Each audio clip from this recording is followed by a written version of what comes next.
When a Karen goes to prison. Have you ever wondered what happens when a Karen takes her confrontational attitude to a whole new level? You won't believe the interactions, chaos, and fascinating lessons in wait for us. So, will they finally learn their lesson, or will they continue performing tricks inside bars? Join us as we unravel this and see if justice will be done or if chaos will break out. In 2014, Brandon Spencer received a sentence of 40 years to life in prison for a shooting that injured 4 people at a Halloween party on the University of South Carolina campus. That's right, Micah. A man convicted of a violent crime here on campus got his long sentence today, and he did break down. But do students here on campus feel any safer now? During the sentencing, Brandon became overwhelmed with emotion, pounding his forehead on the desk and shouting expletives as the judge read his conviction on 4 counts. I'm sorry for what happened here, but I used to like in prison. And I'm not a bad person, but I made mistakes. But I'm not just some gangbanger that she tried to portray me as. His attorney pleaded for leniency, highlighting his employment as a security guard and aspirations to attend college. However, the prosecution portrayed Brandon as a gang member with a history of violence, presenting tweets as evidence. The shooting was seen as a result of an ongoing feud with another gang member, fueled by social media rivalry. TJ Lane's case is a disturbing example of a deeply troubled individual who committed a horrific act of violence.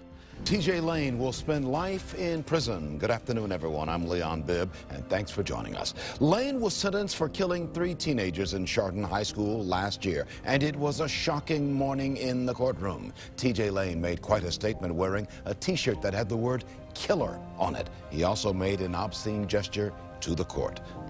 Born Thomas Lane III, he was a 17-year-old student who had transferred to Lake Academy Alternative School from Chardon High School in Chardon, Ohio. Despite changing schools, he still shared a bus with some of his former Chardon High School classmates. On February 27th, while Chardon High School was open for breakfast before classes, TJ entered the cafeteria and opened fire on several students. He seemed to have developed a rivalry with some of the boys he targeted. Surveillance footage captured him shooting 4 students at a table, all of whom had ridden the same bus as him. In addition to those fatalities, he inadvertently injured another student during the shooting and shot an innocent girl while trying to escape. We get on the PA system? Hi, Chardon High School, we had shots fired, gunshots, multiple gunshots. Multiple gunshots? Yes. Do you know where? I want to say over by the gym. Gym? That's where it sounded like it came from, gym cafeteria area. Oh. By the gym cafeteria? Yeah. That's what we're thinking. Okay. Thank you. High school. Despite being chased out of the school by a teacher and a football coach, TJ was soon arrested nearby.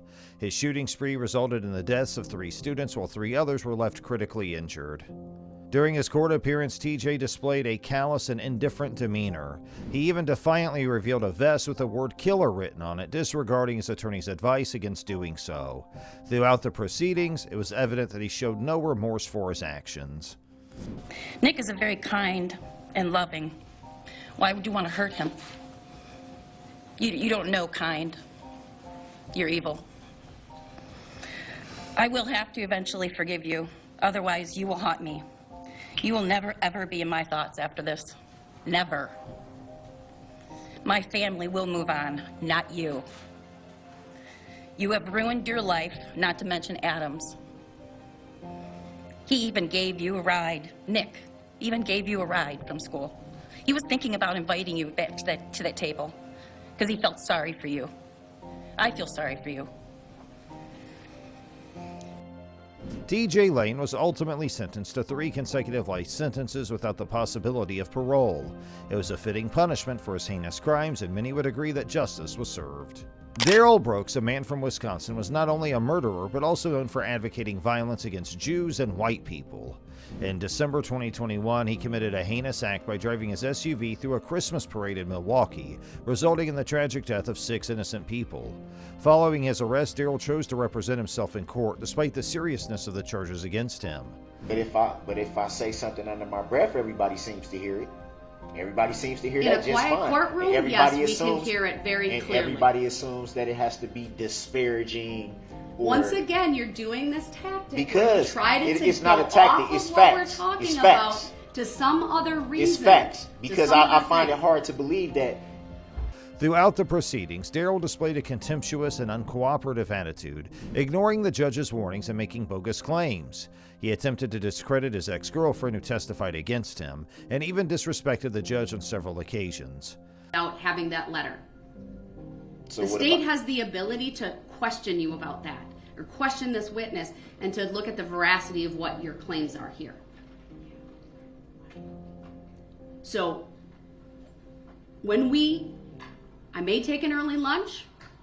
If that's in your cell, then you can go get it and bring it. But without that letter, I'm not allowing this line of questioning.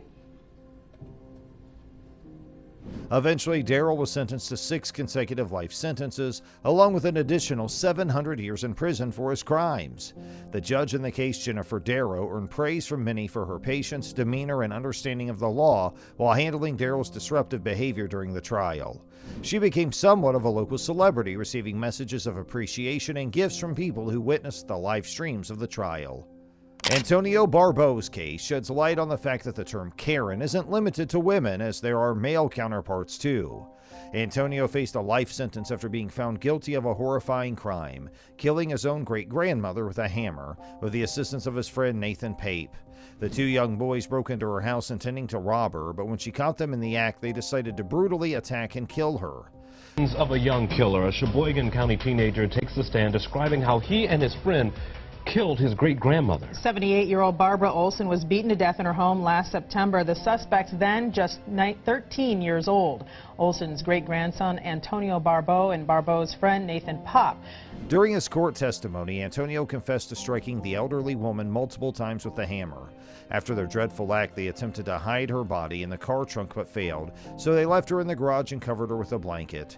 The level of violence and betrayal in this case is truly disturbing, especially considering that it was his own family member. We were going to try to scare her to get money and then use force if needed. Okay. And when you say use force if needed, was there a discussion about what type of force you might use? An attack, I guess to kill. Antonio and Nathan received their sentences, and Antonio, believed to be the mastermind, was sentenced to life in prison. Despite being just 14 years old and about to start high school, he was now facing a lifetime behind bars. During his court appearance, Antonio was visibly distraught and unable to compose himself to deliver his remarks, leaving his lawyer to speak on his behalf. No amount of tears could absolve Antonio of his actions. He and Nathan are still young, but their actions had caused immeasurable pain and loss to the family of the victim. The community and the court system saw the gravity of their crime, and they had to face the consequences of their brutal act. Erica Mae Butts and Shanita Latrice Cunningham, in a shocking incident back in 2011, garnered national attention for a tragic crime. They were convicted of the murder of a 3-year-old girl named Serenity Richardson, who was under their care in South Carolina. The 2 women, then 25 years old, were in a romantic relationship. Reports suggest that both women relentlessly beat the little girl using plastic coat hangers and a belt, causing severe injuries all over her body, except for the soles of her feet. What had been done to ignore what must have been the excruciating sounds that came from that child on a daily basis is more than disconcerting to this court. And as such, the court finds it appropriate that each be sentenced to the State Department of Corrections for a period of life. You will get credit for any of the time that you serve. The horrifying assault was triggered when Serenity had a potty accident, leading to the women deciding to discipline her. Tragically, their actions went too far, and Serenity lost her life. After realizing the extent of their damage, they attempted to conceal the evidence by placing the girl on ice and exposing her to bleach. Following their arrest, Erica and Shanita were charged with and faced trial, ultimately receiving life sentences for their unforgivable actions. During the sentencing, both women and their family members displayed extreme emotional outbursts in the courtroom, with some collapsing and hyperventilating. Meet Joshua Phillips, who committed a heinous act at just 14 years old. Joshua lived in the Lakewood suburbs of Jacksonville, Florida, after his family moved there. His childhood was troubled, with an alcoholic and abusive father named Steve and a reclusive mother. Struggling to make friends, Joshua found solace in his 8-year-old neighbor, Maddie Clifton, who became his only friend in the new neighborhood. One day while playing together, an accident occurred and Joshua unintentionally injured Maddie. Fearful of his father's reaction, Joshua reacted impulsively, dragging Maddie into his room where he strangled and beat her with a bat. This is for the family of Maddie Clifton. I've wanted to say this for a very long time, and I'm grateful that this chance to do so in person has arrived. I don't pretend to know or understand your pain or to grasp the void that I have created in your lives. In a desperate attempt to cover up the crime, Joshua hid Maddie's body under his bed and kept it there for a week until the smell caught the attention of his mother, who discovered the tragic scene and reported it to the police. Following a lengthy court proceeding, Joshua was sentenced to life in prison without the possibility of parole. He later attempted to appeal his case, but his appeal was unsuccessful. I can say this: I do understand pain. I have become quite intimate with suffering. Growing up in prison, I've seen many dark things, and I've been to some dark places. In an older age, Joshua expressed deep remorse for his actions, acknowledging the immense pain he caused. He couldn't pretend to comprehend the pain he had inflicted on Maddie's family, but recognized the void he created in their lives. In March 2018, Ronnie O'Neal gained national attention when he was convicted of the murder of his then-girlfriend Kenyatta Barron and their daughter, Nivea O'Neal.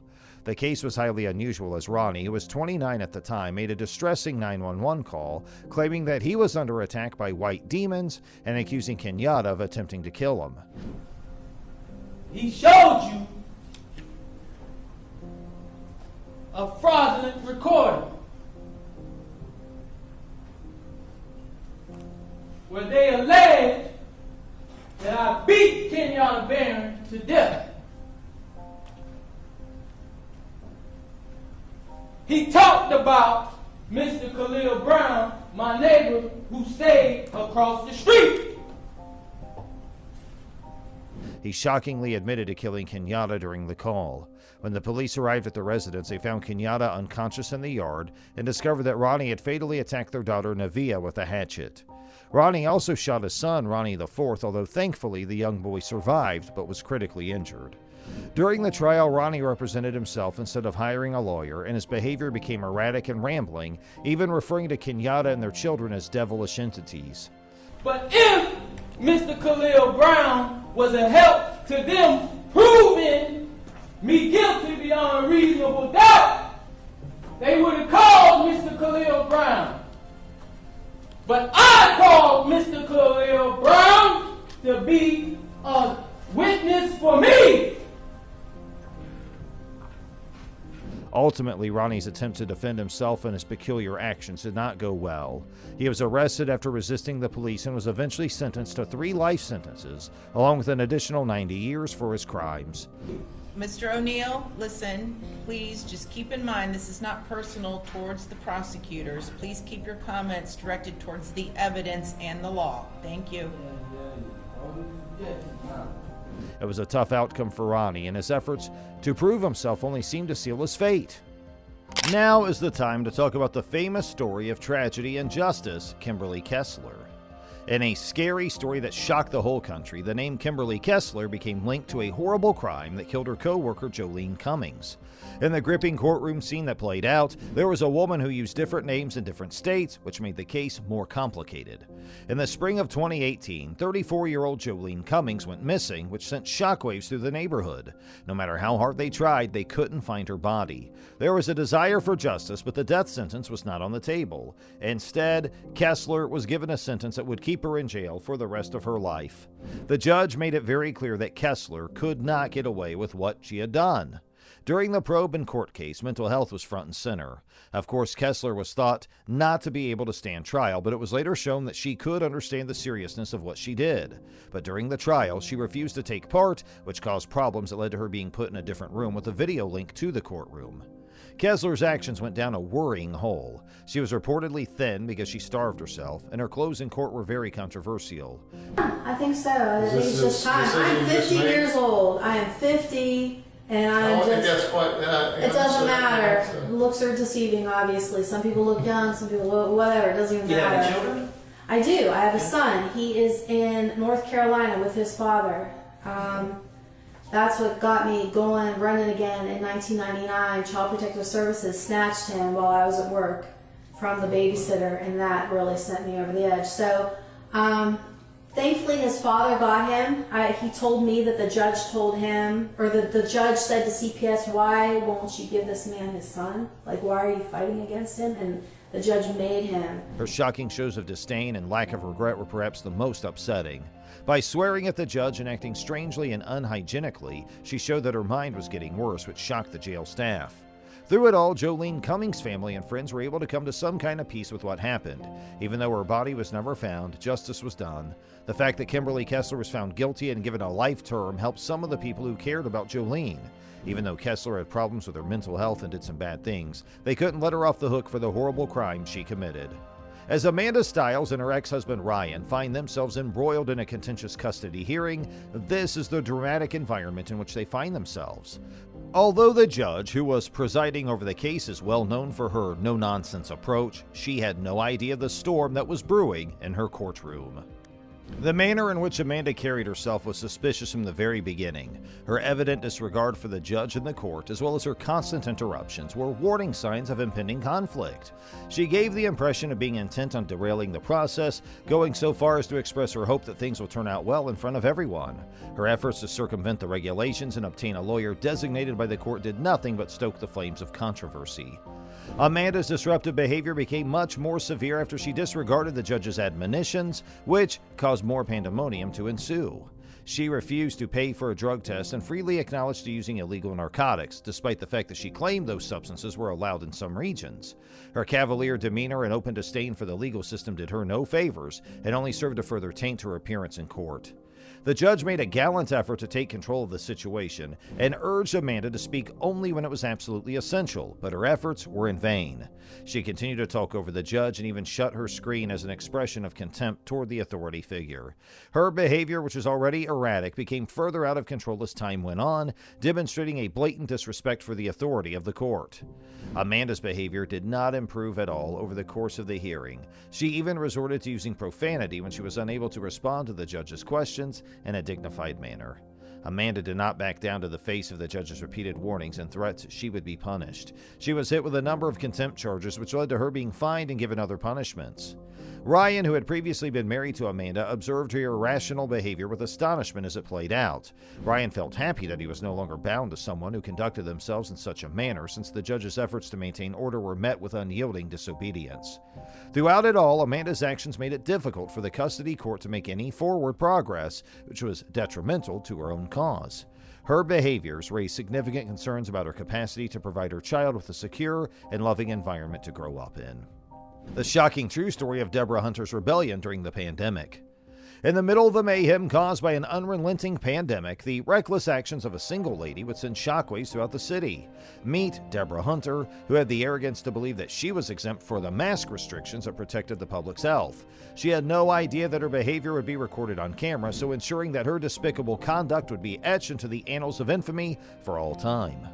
The remorse that I have and the guilt that I have that has occurred from that one very poor decision. In the midst of the worst of the pandemic, Deborah made the judgment call that the restrictions did not apply to her while she was out shopping with her kid. She did not bother to put on a mask and instead strutted arrogantly through the store as if she were immune to the repercussions of her actions. However, what happened next would demonstrate the extent to which she lacked any sort of compassion. Do you really need this? What do you want to do? Post it for you? How about that? Good. I think I'll get real close to you and cough on you then. How's that? Oh, asshole. Wow. No. No way. Let's go.